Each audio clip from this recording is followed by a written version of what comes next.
Selamat pagi untuk anak kelas 11 ya. Kembali lagi dengan Miss.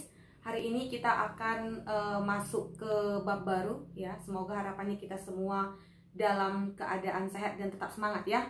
Oke. Nah, dalam bab baru ini ya, itu bertemakan tentang gelombang cahaya. Namun sebelum kita masuk ke materinya, kita harus mengetahui terlebih dahulu apa saja yang menjadi indikator pembahasan dalam bab hari ini ya. Yang pertama ya, mendiskusikan tentang karakteristik cahaya serta prinsip dan penerapannya dalam teknologi melalui berbagai sumber. Indikator yang kedua, merumuskan berbagai fenomena diffraksi, interferensi, dan polarisasi cahaya.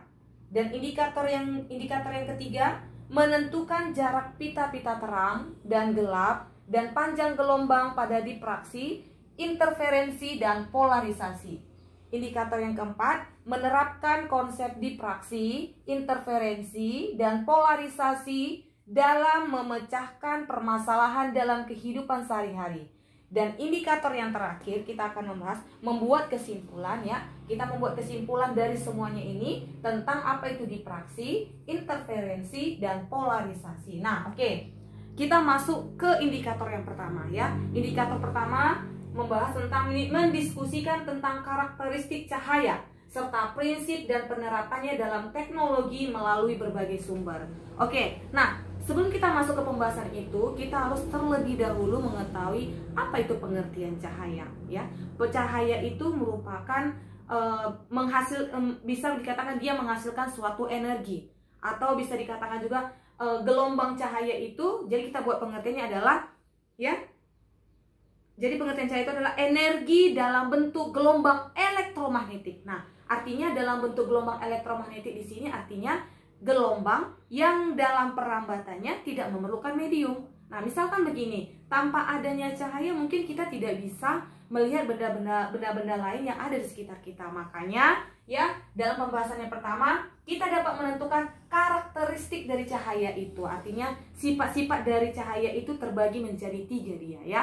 Yang pertama, ya, sifat cahaya itu cahaya merambat lurus, ya. Cahaya merambat lurus, misalkan bagaimana, Miss? Ya, misalkan begini. Ketika kita memiliki sebuah senter, ya, senter itu kita berikan kita hidupkan ya, kita arahkan pada suatu ruang yang gelap, maka cahayanya akan diluruskan dia. Nah, itu adalah salah satu sifat dari cahaya, artinya cahaya merambat lurus dia. Nah, untuk sifat cahaya yang kedua, itu adalah cahaya menembus benda bening. Ya, artinya di sini bagaimana? Cahaya itu dapat menembus benda bening. Benda beningnya seperti apa? Contohnya seperti gelas, ya, seperti plastik dia. Nah, atau lain dan sebagainya. Oke, kita masuk ke sifat yang ketiga. Sifat ketiga cahaya itu adalah cahaya dapat dipantulkan. Nah, dipantulkan ini artinya nanti ada proses diffraksi dia ya. Diffraksi. Nah, ini contohnya misal pemantulan ini ya, itu pemantulan cahaya pada cermin datar misalkan ya, atau pada cermin cekung dan cermin cembung dia. Nah, itu dia. Oke. Nah, sekarang kita masuk.